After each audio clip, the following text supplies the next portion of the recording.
In 1993, our father created the Ultimate Fighting Championship to show the world the effectiveness of Gracie Jiu-Jitsu. And now that every professional fighter has added it to their arsenal, we want to break down how they're using it so you can add it to yours. Wow! 4 rounds. 5th round. Getting smashed on for 5 rounds straight. 1 or 2 minutes left in the last round. What's the only art that can save you when this happens? Jiu-Jitsu. Right? Incredible. Crazy. So Silva was getting beat up. Chael's a very tough guy. His ground and pound was ridiculous. Getting in the guard, slipping the posture. He didn't even want to pass the guard. His takedowns. Takedowns are incredibly well timed. It's not easy to take down Anderson Silva. Nobody ever has the way he has. Okay, and why? Because he did a good timing. He waited for Anderson to commit to the strike, to then make his double leg attempt or his takedown attempt, and it worked very well. Every round got him down, smashed on him from the guard. Anderson's guard defense was okay. He kept good head control, but Chael was so efficient at posturing up and then coming down with the punches. But Anderson weathered the storm, and he took it 4 rounds, some of the 5th round getting smashed on, and then finally, the triangle that he had been planning the whole fight, attempting and planning the whole fight, landed in the 5th round. And it's fascinating that this simple blue belt technique, right? White belt technique. Learned as a white belt, perfected in the blue belt phase, you know, is so easily applied when you're so exhausted. That's the best part, because Anderson was done. No juice. Okay? So the whole fight, what did we notice? Anderson was controlling the head, staying close. Chael would throw some good elbows from over here, coming over the top. He would throw some good punches, but Anderson would just let it happen. He really wasn't respecting it too much. Finally, it would get annoying and he would do something, but a lot of little hits came in, some very powerful.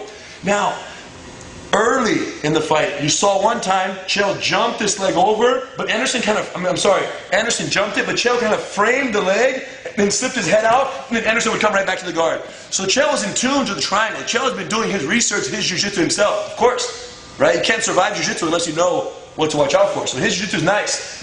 But in the 5th round, Chael thought he had it locked. The fight was over. Victory was his. And all that trash talking that he did was legitimized. So he thought, man, he jumped it. Anderson locked a partial triangle. As soon as he jumped, he got behind the calf.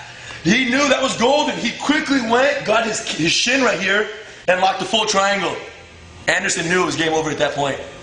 Okay? This is very, very dangerous for Chael at this point. Now, Chael did a very legitimate escape attempt. At this point, Anderson went for the head control right away for the pressure and the thigh squeeze. He stood up, he threw his body back, and the leg came over, all the way over, under the opposite armpit. What Chael wanted to do was get both legs up like this, stretch his body way, way back, and hopefully bust open the legs and slip his head out. That's what he wanted to do. And it was very intelligent, very effective escape attempt for the triangle, to throw your leg over like that, because it kills the ability to pull the head. But Anderson kept it real.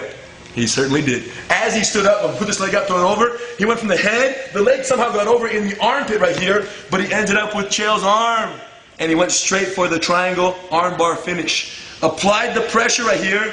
Chael thought about fighting out. He tapped once. As soon as the tap happened, the ref jumped in to stop the fight.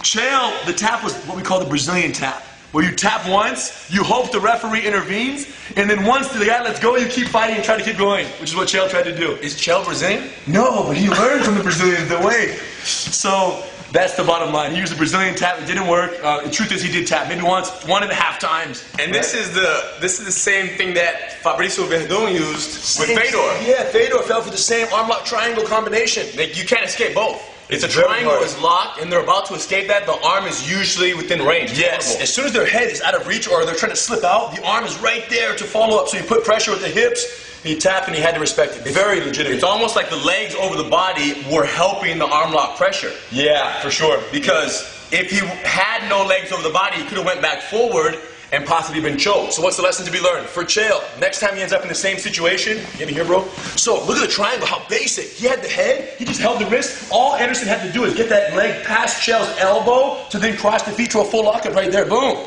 So Chael got up, he threw this leg over. Now, what's the rule? Anytime you do this throw over right here, this arm that's in the party right here, the thumb or the elbow, must be facing down. When he threw it, he was so intent on keeping distance that he threw his leg over and his elbow stayed facing up on the hip. Go ahead, break the arm down. Break the arm down, pressure, pressure, pressure. There's no way, look at the elbow. Once it's out facing down, for heat on the turn my elbow, turn it back. He's not turning it back. No way. My foot comes in the armpit here. Yeah. Bust it away. Cross your feet. Get my arm over here. Impossible. Gone. And now I'm gone out of the back right here. So if you're going to bring your legs in the party for this sitting triangle counter, just make sure that the remaining elbow, the endangered elbow, is facing down. So there's no possible triangle armbar possibility in the situation. Yeah, the understanding of jiu-jitsu that Anderson Silva has is so much higher than anybody who Chael trains with. Right. So the idea of him defending that and one of his training putters getting him in an arm lock is never going to happen.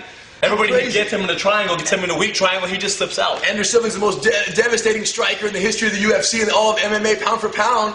Gets saved. His life is saved by the triangle armbar finish. Decision, he would have lost. Oh, 100%. Decision, 100% unanimous for Chael. Incredible. What do we learn here? We learned that what's crazy is the fight could have went another minute or whatever it was, and Anderson could have lost. Right. What if there was 2 more minutes, and Anderson would have won a minute after the time was over? Right. So like, who's the better fighter? Nobody knows. There is no better fighter. MMA is a sport. It's very entertaining. It has bits and pieces of several martial arts. Jiu-Jitsu's in there, and we love to see it happening because then it gives us an opportunity to educate many. Jiu-Jitsu is an incredible art. Anyone can learn it.